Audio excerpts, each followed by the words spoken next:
biasanya langsung ke orang tuanya. Kalau misalkan pasiennya sudah dewasa bisa langsung ke pasiennya. Terus kita cuci tangan, persiapan alasnya pakai handscoon yang non steril ya.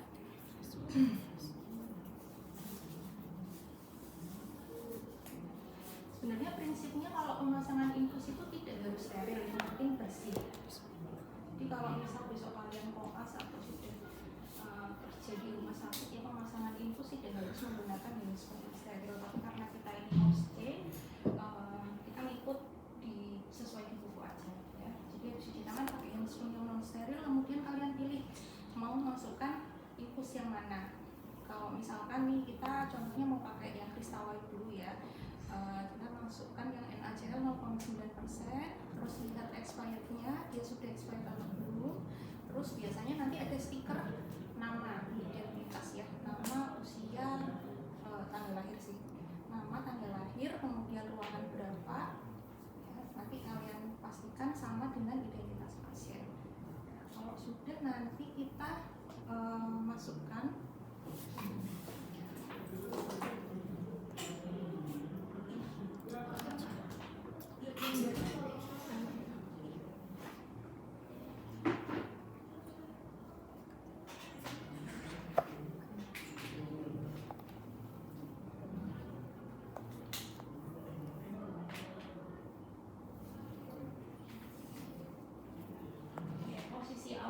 itu ketika ini kan harusnya dibungkus dalam plastik ya Dek ya.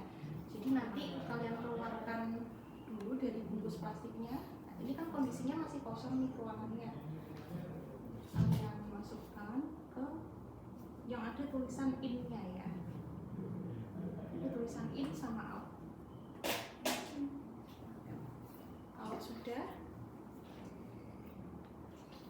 Kalau sudah dipencet dulu chambernya sampai memenuhi setengah dari ruangan tabungnya ini ya.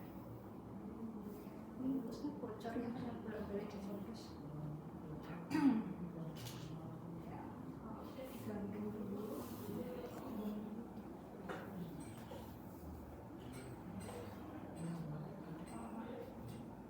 Pakai aja ya. Hilangkan dulu udaranya ya.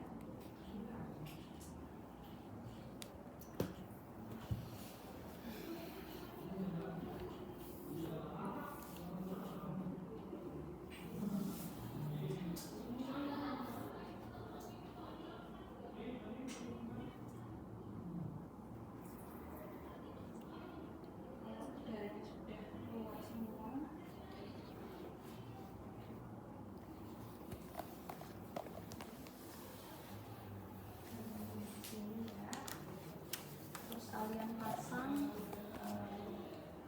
alas, boleh berupa bantalan, boleh berupa kain ya. Sini dipasang ikat, jaraknya kurang lebih 10 cm dari tempat yang akan kalian tusuk.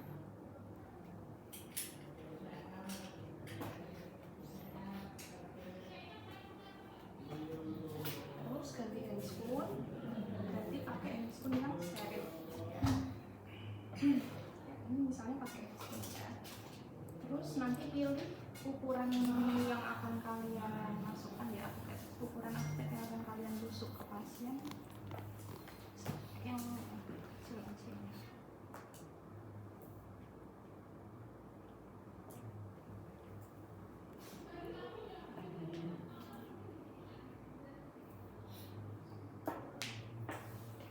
Oke, belum maju ya Dek ya. Saya mau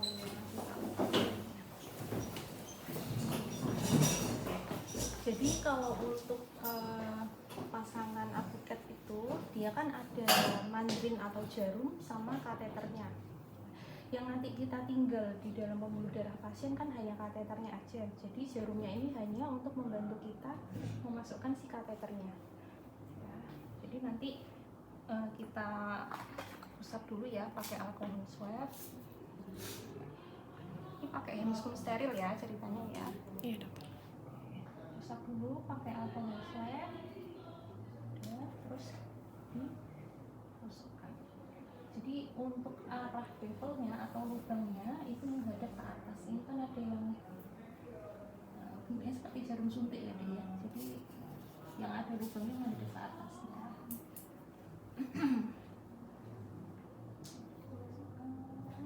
Sambil mandrinnya pelan-pelan kita tarik. Biasanya nanti kan darah sudah muncul nih di sini.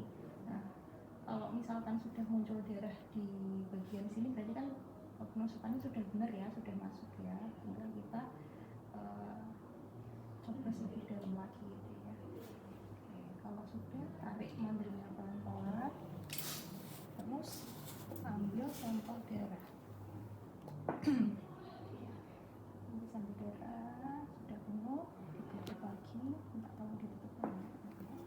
Terus dicabut ini ya. Kita sambungkan ke infusan.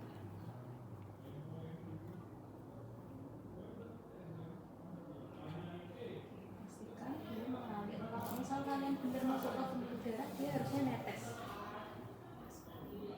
Kalau dia macet, berarti dia nggak masuk ke pembuluh darah. Ya, kalau sudah tinggal difiksasi.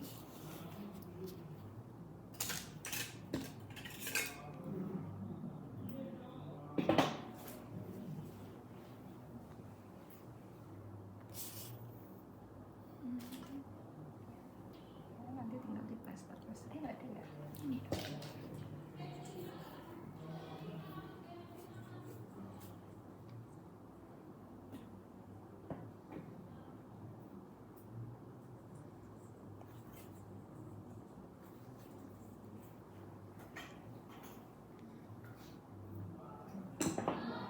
Fiksasinya macam-macam ya, terserah kalian, boleh biasa ya garis 2 gini, nanti 1 di sini, atau boleh melingkar dari bawah menuju kuku-kuku.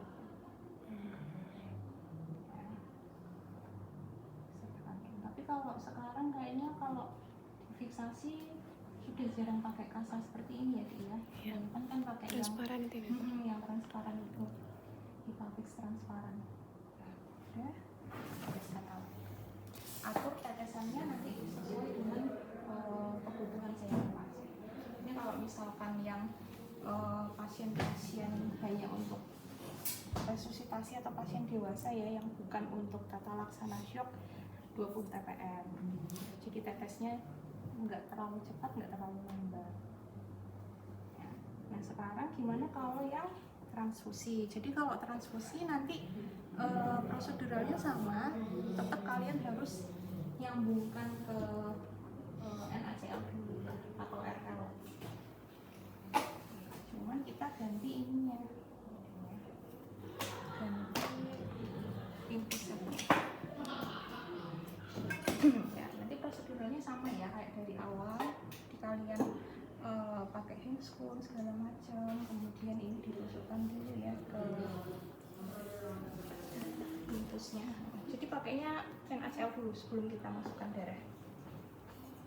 Tujuannya untuk menghilangkan gelembung udara, karena kalau misalkan kita langsung pakai produk darah itu kan pekat ya, jadi nanti begitu dia ngalir di selangnya dia cepat ngalir gitu.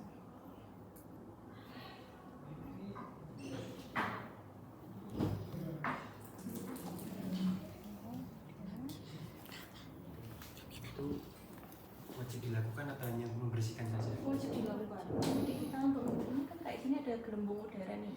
Nah kita tujuannya mengalirkan tadi untuk membuang gelembung udara ini biar dia ke bawah. Kan dia ke bawah. Jadi sebisa mungkin mengurangi apa namanya adanya udara nanti takutnya emboli ya. Jadi nanti proseduralnya sama kayak tadi, dia dipasang, kemudian ini juga dipasang, sudah ganti tangan ya. Yang handscoon sterilnya ya, ganti handscoon steril, habis itu nanti di swab, terus disuntikan, sudah keluar darah, nanti ditarik pelan-pelan ya. Terus ambil produk darah tadi, habis itu kita lepas.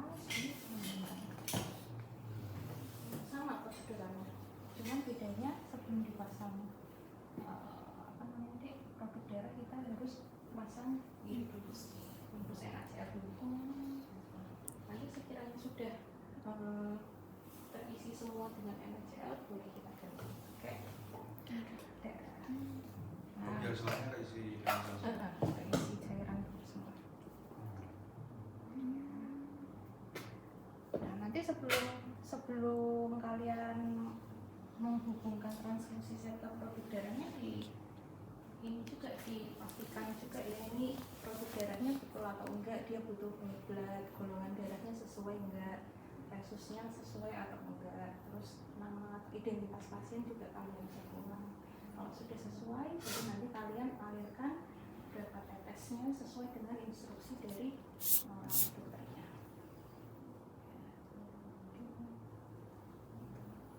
Nanti tinggal difiksasi kayak tadi lagi. Jadi mau ditanyakan dulu Untuk buat ngatur tetesannya itu seperti apa? ngatur tetesannya. Tetesan yang untuk resusitasi atau yang darah? dua-duanya.